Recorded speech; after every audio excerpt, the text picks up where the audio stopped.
अस्सलाम वालेकुम friends and family members, welcome back to my channel lifestyle vibes. कैसे हैं आप तमाम लोग? उम्मीद करती हूँ खैरियत से होंगे। व्लॉग का आगाज़ करते हैं जनाब मेरे स्टूडेंट के क्लिप्स के साथ।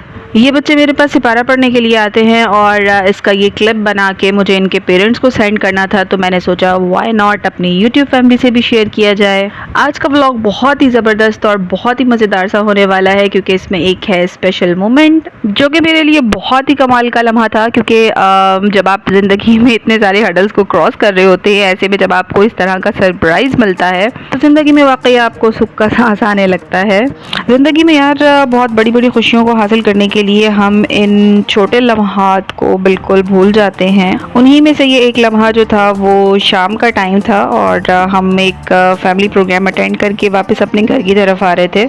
तो आसमान पे ये चौदहवीं का चांद अपने पूरी आबोताब के साथ रोशन था।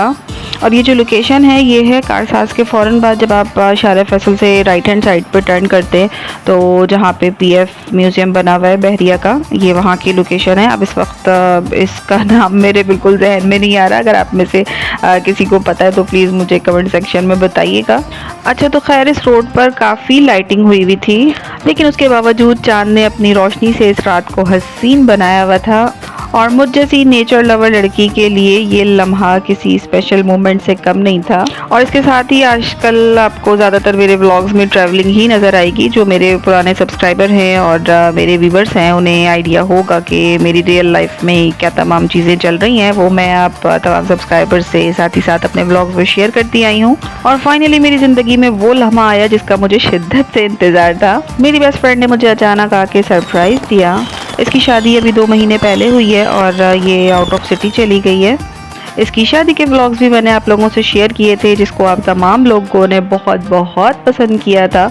इसका एक्चुअली प्लान तो था ईद पर आने का, क्योंकि मैं बार बार इससे पूछ रही थी कि तुम्हें कब आना है और तुम्हारा कब प्लान है आने का। तो इसने मुझसे कहा था कि मैं ईद पर आऊँगी, लेकिन ईद से पहले इसने मुझे आके बहुत अच्छा सरप्राइज़ दिया। और ज़िंदगी का मज़ा भी ऐसे ही लम्हात में आता है जब आपको आपका सुकून आपके फ्रेंड की सूरत में मिलता है। और इसके साथ ही हम अपनी ओल्ड मेमोरीज़ को रिकॉल करने के लिए पहुँचे पेशावरी आइसक्रीम, जिसका जिक्र मैं आप लोगों से अपने अक्सर व्लॉग्स में करती रहती हूँ। और यहाँ पर और इसके अलावा भी जितना भी टाइम हम लोगों ने साथ स्पेंड किया, शुक्र अल्हम्दुलिल्लाह बहुत सारी मेमोरीज़ कलेक्ट की। मेरे इन छोटे छोटे रियल लाइफ मोमेंट्स को और मज़ीद स्पेशल बनाने के लिए आप तमाम न्यू व्यूवर्स ने मेरा चैनल लाइफस्टाइल वाइब सब्सक्राइब ज़रूर करना है। और सब्सक्राइब करने के बाद कमेंट सेक्शन में अपना नाम ज़रूर लिखिएगा, ताकि मैं नेक्स्ट व्लॉग में आप तमाम लोगों का नाम ले सकूं। और इसके साथ ही ये है नेक्स्ट डे का क्लिप। हम लोग किसी काम के सिलसिले में गुजर रहे थे लियाकताबाद से। जो कराची के शहरी हैं वो स्पेशली इस लोकेशन से वाकिफ़ होंगे। और यहाँ पर इन लोगों ने ये फजूल सा अंडर बाईपास क्यों बनाया, इसकी मुझे बिल्कुल समझ नहीं लगी। बिकॉज़ ये इतना पतला रोड था, लग रहा था कि आप किसी सुरंग में से गुजर रहे हैं।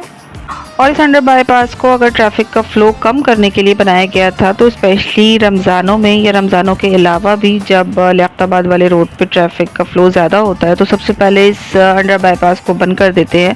तो फिर इसका क्या पर्पस था बनाने का, ये मुझे बिल्कुल समझ नहीं आया। अगर आप में से किसी को पता है तो मुझे कमेंट सेक्शन में बताइएगा ज़रूर। और एज़ यूजुअल जनाब इस तमाम स्टोरी के साथ हम लोगों की सुबह शाम हो रही है इस प्यारी सी कैटो के साथ, जो कि शदीद सेल्फिश है। सुबह का आगाज़ इन कैटों के साथ होता है और उसके बाद फिर पूरा दिन कब कहाँ कैसे बिज़ी गुजर जाता है कुछ पता ही नहीं चलता। और कराची में तो वैसे ही आजकल शदीद गर्मियाँ पड़ रही हैं। और हम लोगों की रोड मास्टरी की एक बड़ी वजह ये भी है कि यार ना दिन में लाइट होती है ना रात में लाइट होती है। तो रात में हम स्पेशली कोशिश करते हैं कि बच्चों को कहीं बाहर लेके निकल जाए, ताकि ज़रा हमारा ये लाइट वाला टाइम भी गुजर जाए और जो हमारा लाइट का बैकअप है वो भी स्टोर रहे, जिसको हम लेट नाइट यूज़ कर सकें। क्योंकि बच्चों ने सुबह स्कूल जाना होता है, तो फिर रात में जिस हिसाब की गर्मियाँ हैं बिना पंखे के तो एक लम्हे आपको सुकून नहीं मिलता। और ये क्लिप है जनाब मेरा ख्याल है कोई फ्राइडे का, आई थिंक हाँ फ्राइडे का ही क्लिप है, जिस दिन पेट्रोल को मज़ीद महंगा होना था। और तकरीबन हर पेट्रोल पंप्स पर ही इतनी लंबी लंबी लाइनें थीं कि लग रहा था कि आज के बाद पेट्रोल मिलेगा ही नहीं। और वाकई जिस तरह के आजकल हालात हो गए हैं, परवरदिगार सबकी ज़िंदगियों में आसानियाँ पैदा करे, लेकिन हर जगह हर चीज़ पे महंगाई तो इस कदर हो चुकी है कि जिसकी कोई इंतहा नहीं। लेकिन इन तमाम चीज़ों के साथ साथ जब आपकी स्पेशल फ्रेंड आई हुई हो तो फिर ज़रा सी चटर पटर तो लाजमी होती ही है। और हम ये अपने मोस्ट अवेटेड गोलगप्पे खाने के लिए पहुँचे थे, बिकॉज़ हमारे रास्ते में ही ये शॉप पड़ती है। और मैंने सोचा था कि हम पेट्रोल भी डलवा लेंगे और साथ साथ गोलगप्पे भी इंजॉय कर लेंगे। मज़ेदार से गोलगप्पे, बेस्ट फ्रेंड का साथ और हसीन चांदनी रात हो, फ्रेश होना तो बनता था। और इन तमाम मोमेंट्स ने मुझे बड़ा मेंटली पीस दिया। और इसके साथ साथ किसी शायर की रूह ने भी मुझ पर अटैक किया था, उसके असरात आप लोगों को इस व्लॉग में भी नज़र आए हैं कि मैंने कुछ लाइंस आप लोगों से शेयर की हैं। लाइंस अच्छी लगें तो कमेंट सेक्शन में ज़रूर बताइएगा। मैं इंशाल्लाह फिर अपनी कलेक्शन भी आप लोगों से ज़रूर शेयर करूँगी। मसरूफियात ज़िंदगी के साथ साथ कोशिश किया करें कि आप लोग नेचर के भी ज़रा करीब रह सकें, ताकि अल्लाह ना करे अगर कोई लाइफ में प्रॉब्लम होती है तो आपका हीलिंग प्रोसेस इजी हो सके। और ये कैटो अब मेरा मॉर्निंग अलार्म हो चुकी हैं, तो अब आप लोगों को भी ये मेरे तकरीबन हर व्लॉग्स में ही नज़र आया करेंगी। इसके साथ ही आपसे मुलाकात होगी नेक्स्ट व्लॉग में। अपना रखिएगा ढेर सारा ख्याल, मुझे रखिएगा दुआ में याद। टेक केयर, अल्लाह हाफ़िज़।